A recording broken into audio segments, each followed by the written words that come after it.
welcome to this next video, episode 6 in the series of me proxying an entire board game called Legendary Encounters, an alien deck building game. So we've done the bulk of everything, or at least I would say 40% of everything we need to do. The bulk of it is going to be drawing the cards. But before we draw the cards need a frame for the information and the icons to sit on. So in this video, we are going to create these cards, and we're also going to create the card template, which is pretty important. So let's start off with what the cards from the actual game look like. All right, so here we have one of the starting cards. This is the grunt. Up next, we have an actual card that you purchase from the game. So this is pretty much the standard card. This is the bulk of the cards. They're pretty much this design. Now, if we move forward, we also have some other special cards like the location. Up next, we have just these plain art cards. This is an event card. When this comes up, something happens. And there's also another card called a hazard card. And then we have an objective. You have to find these cards in the game to win. And then there is a secrets revealed card. So now let's take a look at the ideas I was experimenting with. All right, so in order to create the frame, I needed some temporary artwork. So I just spent about half an hour or so creating a temporary image. And going forward, the images I create, I'm going to try and make them as quick as possible.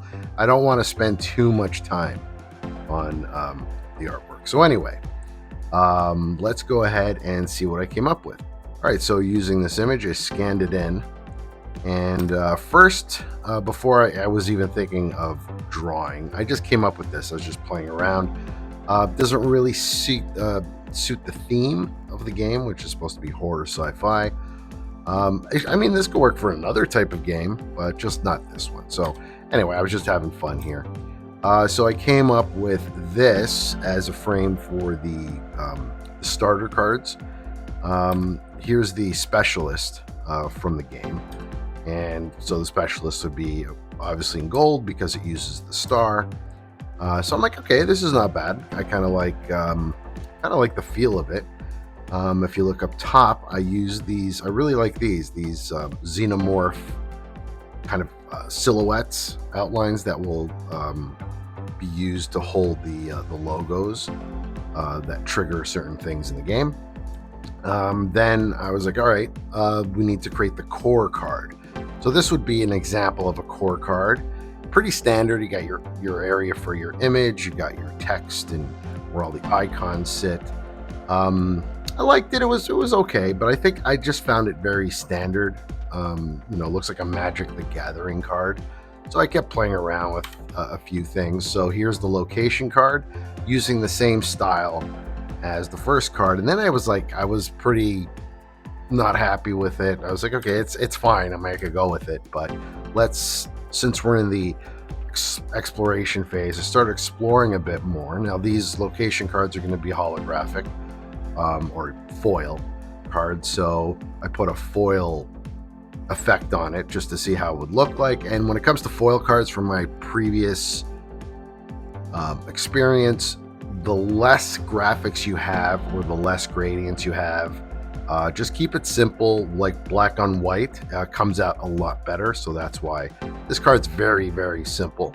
I remember these cards as a kid, released in 1979 when the movie came out. I was thinking, can I incorporate this into the game? And I think I can. For the event and the hazard cards, I think I'm going to use this frame, kind of like as a tribute to the history of cards and Alien, I guess you could say. And yeah, so I'm going to go ahead and use these for those special cards. Now, I was thinking, why not use it for the objective? But the problem is, when you look at it, I was like, this needs more structure. It's kind of crappy that the text is just splatted on there. I did try it with a frame, like, a box inside here. It was just too busy. So I'm going to redo it. I'm not going to use it. So instead, what I came up with, which I think I'm going to go forward with, is this. So this was the original idea. There's a little bit of a change. For example, these areas here, they're kind of interfering with the iconography, like the claw marks and the star. So I just redid it and made it black, and it just pops a bit more. Here is the grunt card. And the grunt only has an attack and a coin symbol. And yeah, that's pretty much it. I still have to work on the objective, but for the location, I came up with this. And the location card comes in 2 flavors. This is the regular mode, and then there's a hard mode. So that's it. So the next thing I want to do is I want to start a layout to lay out these cards. So then let's go ahead and open up a PDF of a print and play game that has cards that you're supposed to print out and cut out. But something drives me nuts on some of them. So I'm just going to go ahead and lay out my own cards, and you'll see what I mean. All right, so for example, here is Desolate. It's the print and play game you could buy on PNP Arcade. Fantastic game. But if we look at the cards, let's talk about layout really quick. So here are the cards, okay? Here's the front and here's the back. Now in my game, in the game that we're making right now, I don't really care about the backing because I'm using opaque card sleeves. But in certain games, I mean, you know, the creator of this game, you know, this is a really nice card back. I would like to use it. So for a game like this, I would laminate these cards, okay? That's the first thing. But here's the problem with when it comes to card layout and cropping.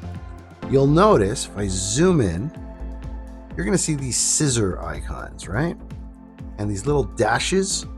So the idea is for this game here is you're supposed to cut going across and then vertical, and that's how you get your cards. Now, this game doesn't want you to cut completely through the paper. That's what I prefer because I use a slide cutter, which gives you perfectly straight, nice cut lines, and it cuts through laminate. It cuts, like, it can't be too thick, but it can cut through laminate. It could, of course, it could cut through paper. But the problem is the way you're supposed to cut this card is you're not supposed to cut right across the page. You're supposed to put your blade here and then go across to here and stop here, and then again here, and then again here. So you do first off your horizontal cuts, and then you do your vertical cuts in the middle, and then you remove the card by completing the last cut on the edge. Okay, now that's fine and dandy, that's great. Here's the problem though, from my experience. When you cut it this way and then you start cutting it this way, these cards are kind of loose, and once in a while you're going to cut as you're coming in for a cut, because they're cut this way and you're coming down this way. Because these are loose, sometimes, not always, this card bends in. It gets snagged on the blade, maybe because you had the blade on an angle or whatever it is. It just messes up this edge of the card. So now when we go to the backing, for example, it would be here, I would know what this card is because there's going to be a little bit of a defect up here. So I know that this card is going to be this card. Now, when you're playing games like this, you do not know what's coming next. You want the surprise. So I think a better way to lay out cards for cutting is, here's a game I just discovered and downloaded. It is called Bomber Boys. Looks fantastic. Now, it is a little bit better because you get these little diamonds. These are supposed to be the corner of the cards because people, you know, round the corner of the cards using a corner cutter. And this is much better because now if I cut across here all the way and I cut across here, I still get this little divot showing me the vertical cut. So now I could use my slide cutter with this, right? Sounds great. Here's the problem. When you cut cards for print and play, always you cut using the back of the card, not the front. There's a technique I use to try and align the cards, the front and back, perfectly, because whenever you're using double-sided printing, there's always going to be a little bit of a skew, right? And you don't want to cut the front of the card, even though you want it nice and perfect. You want to do it from the back, because if there's any misalignment on the back, that gives away what the card is. So there might be a little bit of a misalignment on the front, which is fine. But when it comes to gameplay, you don't want to know what's coming. But it really comes in handy if there's a bleed, because again, if this cut comes off just a little bit on the white and these cards don't have it, then I know what this card is going to be. This card is going to be this card, right? Or one of them. So that kind of sucks. So the way you solve this, and there's another game here called Galdor's Grip. Now this is how you lay out cards. So let's see here. Oh, I'm lagging for some reason. So anyway, here you can see the crop marks, but notice now you got these little plus corner, these little targets in the corner. So now I could cut all the way across. Why?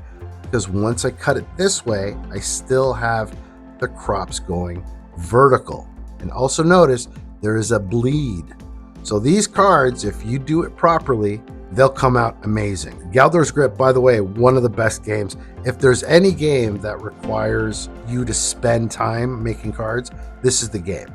It's worth it. That is my 2 cents. So what I've done was I've created my own template. So here it is. I got a bleed, which is the last layer here, and I have this card here. So here is my, the base card that I'll be using. So if I hit snap to pixels, I could snap it to the registration marks. I want to make these registration marks thinner. I just made them thick for the video. So if I move it around here, I get a green and red line indicating that it is snapped perfectly to this registration mark, right? Now you're thinking, oh, this is going to come in.